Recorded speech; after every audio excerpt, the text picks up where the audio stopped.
अस्सलाम वालेकुम नाज़रीन, मैं तारिक इस्माइल साहब आपकी खिदमत में कुछ अहम गुज़ारिशात के साथ। नाज़रीन कराम, गुज़श्ता करीब एक हफ़्ते से जनाब बिलावल ज़रदारी ने लाहौर में कदम रंजा फरमाया था और यही क़याम पज़ीर थे। वो ये समझते थे कि लाहौर में बैठ के वो बस एक इनकलाब लाएंगे और जनाब APC भी आ जाएगी और ये हो जाएगा और वो हो जाएगा, और वो मुस्तक़बिल के वज़ीर आज़म का सर्टिफिकेट लेके तो हुकूमत के साथ कोई अपने वालिद साहब से मुतल्लिक़, अपनी फूफी जान से मुतल्लिक़ डील शील करके तो मामला चुकता कर देंगे। ये लाहौर जो है ना, ये समझिए पाकिस्तान की सियासत का मरकज़ी हेडक्वार्टर है। आप 50s से चले जाएं, 60s 70s में 80s में 90s में मोची दरवाज़ा जो था ना, वही हेडक्वार्टर होता था। ये तो आप जब से ये आ गया है, एक्सपोजर हो गया इसका, ये इलेक्ट्रॉनिक मीडिया का, और लोगों ने उधर दुकानें खोली हैं इस्लामाबाद में और जलसों वलसों की हैसियत ख़त्म हो गई है, तो उस वक़्त से इसकी यहाँ को मामला ख़त्म हुआ है। लेकिन अब भी जो बड़ी बड़ी साजिशें होती हैं ना, जैसे पाकिस्तान के ख़िलाफ़ बड़ी बड़ी साजिशें लंदन में होती हैं, इसी तरह लाहौर भी एक तरह का सियासी गठजोड़ का हेडक्वार्टर है। भले आप इस्लामाबाद को जो मर्ज़ी कहते हैं, लेकिन इसकी तारीख़ी अहमियत को नज़रअंदाज नहीं कर सकते। साहब बहादुर यहाँ पे बैठा हुआ था कि जनाब वो APC बुला रहा है, उसके साथ मौलाना फजलुर रहमान के साथ मिलकर, और जनाब ये कर देगा और वो कर देगा। बुनियादी मकसद क्या था? इसको छोड़े, ये -1 तो -2 तो -3 क्या फार्मूले थे APC थी। बुनियादी मकसद ये था कि कोई एक टूल ऐसा हाथ आ जाए, कोई जिसको बाज़ार में, यानी जैसा ना खेल के कोई ऐसा एक पत्ता हाथ में आ जाए कि जिसके बुनियाद पे ना वो थोड़ा खेल लंबा कर ले। क्योंकि अब्बा जी का तो अब बचना महाल नज़र आता है, और मुझे लगता है कि फूफी जान भी इनके साथ ही जाएंगे, खुसूसन ये उज़ैर बलोच की जो खप पड़ गई है अचानक, और उन्होंने खुद ही डाली है, उन्होंने खुद ही डाली है। अच्छा जी, बात ये जो ज़माना था ना भुट्टो का, या बेनज़ीर भुट्टो का, किसी हद तक, हालांकि तब भी ख़त्म ही हो गया था काम, तब तो पीपल पार्टी लाहौर में क्या पंजाब में नंबर 1 पार्टी होती थी। अब वो धंधा शंधा रहा नहीं। अब ये थोड़े से जो मतलब उठाई गिरे इकट्ठे हुए हैं, जिनका एक दूसरे के साथ कारोबारी मफादात और वेस्टेड इंटरेस्ट हैं, वो मिलजुल के ना वहाँ माफिया चला रहे हैं सिंध में बैठ के। पंजाब को तो ऐसे नंबर टंग 2-3 रखे हैं, बेवकूफ़ से, ना इन्हें शर्म ना आया, बुढ़े हो गए हैं, ऐसे टेलीविज़न में बैठ के टर करते रहते हैं। चुआनी इनको मिलती नहीं बेचारों को। कभी मेहरबानी उन्होंने कर दी तो इनके अकाउंट में थोड़े से पैसे डाल देते हैं ताकि इनका घर का गुजारा चलता रहे। अदरवाइज़ यहाँ कौन सी पीपल पार्टी है लाहौर में या गुजरांवाला में या कहीं और? पीपल पार्टी तो बस वहीं लाड़काना में है, या कराची में है, जहाँ इनका हेडक्वार्टर है, और चला रहे हैं सिर्फ जोड़ तोड़ से, हेरा फेरी से और चक्करबाजी से। इन्होंने आखिरी दाव ये खेला था, आप साहबजादे को मैदान में उतारा था कि शायद अभी इसमें इतनी सलाहियतें पैदा हो गई हैं कि ये ना कुछ वहाँ हिसाब का, और ख़ासा पैसा लेकर आया था। सबसे पहले तो इस मामले में आपको बताया, पहली अहमियत जो होती है ना, वो होती है मौलाना फजलुर रहमान की। जो पुराने खिलाड़ी हैं इस खेल के, उनको ऐसे हाथ लग चुके हैं ना पिछले धरने से कि अब वो इन पर एतबार नहीं करेंगे जब तक कि वो बिल्कुल इनके बराबर की पोजीशन में ना हो, और उनको पता हो कि जिस बंदे से मैं बात कर रहा हूँ ये पंजाबी के मुताबिक वो इस गल का मुल भी पा सकता है। ये बेचारा चूचा सा बच्चा है, कागज़ लिख के पढ़ता, चीखने चिल्लाने की इसको प्रैक्टिस कराई हुई है शीरी मुजारी ने। वो जो दूसरी इनकी है यार पीपल पार्टी वाली शीरी मुजारी, तो शायद इसकी है, इमरान खान वाले ग्रुप की है। उन्होंने इनको प्रैक्टिस कराई हुई है चिखना चिल्लाना। किसी ने कागज़ पकड़ के चीखता रहता है। अब ये लाहौर में आया था जनाब कि ये फटा इसका उल्टा आ जाएगा इमरान खान का। ये तो मतलब अनोखा लाडला खेल, इनको मांगे चांद।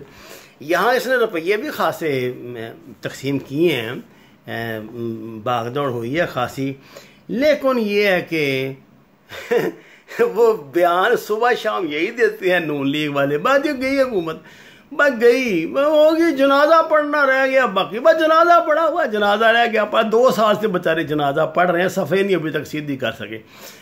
तो इधर भी ये खाकान अब्बासी साहब या वो हमारे प्रोफेसर साहब नारोवालिए, वो जहाँ कहीं भी जाए ना उनका स्टार्ट यही होता है, बस गया ये तो नालायक हैं, इनसे हुकूमत भी चलती है नहीं।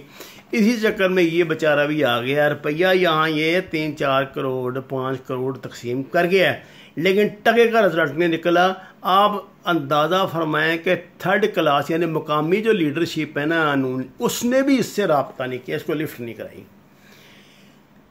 कुछ भी हो जाए, देखिए जी 2 डाकू जो होते हैं ना, जो 2 मकसन डॉन होते हैं, वो एक दूसरे का वजूद इस हद तक तो बर्दाश्त कर लेते हैं कि भाई तू अपने इलाके में रहे, मैं अपने इलाके में रहूं, इससे आगे नहीं करते। कहाँ सिंध लाड़काना ये यहाँ लाहौर में आके तो मार करने आ गया था, वो बर्दाश्त करते हैं।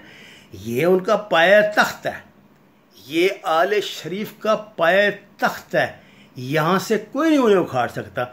मैं कहता हूँ जी नून लीग सारी हार जाए इलेक्शन, लेकिन लाहौर में कोई पार्टी अगर इनके मुकाबले में 2 सीटें 3 सीटें भी ले जाए ना, तो आप समझिए कि वो बहुत बड़ी पार्टी है। ये देख लें इमरान खान ने कितनी लड़े ली हैं, पहले तो ख्वाजा लेके बैठ गया था इसको, पहले उसमें स्पेल में वो बस वो जोड़ तोड़ से चलो जिस तरह भी वो बन गए हैं तो बन गए, चलो ठीक है। लेकिन ये है कि इसको इतनी अकल नहीं थी बेचारे को, ये यहाँ बैठा है, पहले वो डिगता रहा। पहले तो मौलाना साहब ने अच्छी सुनाई होंगी कि पहले तुमने जो मेरे के साथ किया तुम्हारी पार्टी ने, मैं को पागल तो नहीं दोबारा जलील होने के लिए आ जाऊँ। फिर इसने इधर उधर हाथ पाँव हमारे आया था APC करवाने के लिए। APC करवा के तो चक्कर ये था कि जो B क्लास लीडरशिप है ना, उनको तो वो बेचारे 2-1 करोड़ रुपए की मार होते हैं, वो दे दूंगा उनको 10-15 बंदों को, और मुश्तरका उम्मीदवार के मुतबादल मुश्तरका उम्मीदवार के तौर पे नाम अनाउंस कराऊंगा इसका, बिलावल जरदारी का नाम अनाउंस कराने के बाद उसने इलेक्शन नहीं लड़ना था, ना कोई वो मूव करनी थी, सीधी सीधी डील करनी थी दरमियाने दलालों ने कि जनाब ये देख लें जी, अब बात यह है कि अपोजिशन की तरफ से उनको मुश्तरका मेंबर बना दिया गया है, तो आप छोड़ें उसके बब्बा जी की जान छोड़ें, उसकी फूफी जान को छोड़ें, उनको जाने दें बाहर, ज़िंदगी के दिन गुजारने दें आखिरी, और मामला जो है इसको लपेट दें। लेकिन बेचारा बदकिस्मत कुछ भी नहीं कर सका। तो अब लौट के बुद्धू घर को आए, बेचारा रोता पीटता कराची वापस चला गया। आप देखिए नया दाव क्या खेलते हैं, नई गेम क्या बनती है। लेकिन एक बात है, ये लोग मतलब मुफादात पे इकट्ठे तो हो सकते हैं, लेकिन जाएं कि पेट पे लात पड़ेगी ना, इन्होंने देखा ना कि फलाना भी बकरा लेने लगा है हमारे, वो नहीं छोड़ते। ये तो भाई इधर मैं हैरान हूँ। आज मेरा बड़ा ही वैसे दिल तो खुश हुआ, शहबाज शरीफ साहब ने कर्नल वो उसको कैप्टन कर्नल शेर खान के और लालक जान के उसमें बयान दिया था कि इन्होंने पाकिस्तान का नाम ऊंचा किया और बड़े दलेर और ये और वो थे। मेरा जी तो चाह कि क्योंकि हजूर आपने अपने भाईजान से पूछ लिया था स्टेटमेंट देते हुए, आपको पता है ये दोनों कहाँ शहीद हुए थे? ये कारगिल में शहीद हुए थे, जिसके मुतल्लक आपके बरादर ने ये कहा हुआ है कि कारगिल में तो पाकिस्तान ने इंडिया की पीठ में छुरा मारा था पाकिस्तानी फौज में, और आप आज उनकी तारीफ कर रहे हैं। ये सियासत है, ये नजरियात हैं आपके। माफ कीजिए, आप अभी तक इस गलतफहमी का शिकार हैं कि आपकी वही हैसियत है जो 94, 95, 6 में हुआ करती थी। नहीं मियाँ साहब, अब पुलों के नीचे बहुत सा पानी गुजर चुका है, लोग खासे अक्लमंद हो गए हैं। जितना मर्जी रुपया कोई लगा ले, अब वो इस तरह बादशाह नहीं ले सकता। ये देखे ना दौड़ लगा गया ना वहाँ वो ये जरदारी का बेटा भी। तो अगर तो आपने रजू कर लिया है फिर तो सुभान अल्लाह, बड़ी अच्छी बात है, होना ही चाहिए। आप आखिर मतलब पाकिस्तानी हैं, अब पाकिस्तान के साबिक वज़ीर आला रहे हैं, पता नहीं 4, 5 के 20 मरतबा, और आइंदा भी सारी ज़िंदगी आपने रहना था। ये तो ऐसे ही उसमें कबाब में हड्डी आ गई इमरान खान की, निकल जाएगी, कोई बात नहीं, आपके पास बड़ा पैसा है।